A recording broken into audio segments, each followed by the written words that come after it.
فطرہ بھی ایک قسم کا صدقہ ہے، لیکن اسے صدقہ فطر کہا جاتا۔ دراصل ماہ رمضان کے روزوں کا یہ صدقہ ہے تاکہ لغو اور بیہودہ کاموں سے روزے کی طہارت ہو جائے، اور ساتھ ہی غریبوں ناداروں کی عید کا سامان بھی، اور روزوں سے حاصل ہونے والی نعمتوں کا شکریہ بھی ادا ہو جائے۔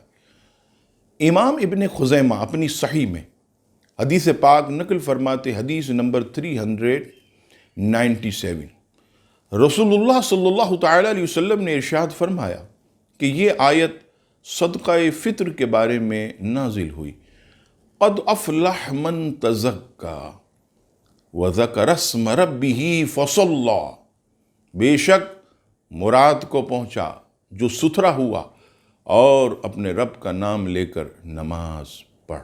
کنز العمال کی حدیث پاک امام ابن عساکر نے بھی اسے نقل کیا۔ رسول اللہ صلی اللہ تعالیٰ علیہ وسلم نے ارشاد فرمایا کہ بندے کا روزہ زمین و آسمان کے درمیان رکا رہتا جب تک فطرہ ادا نہ کرے۔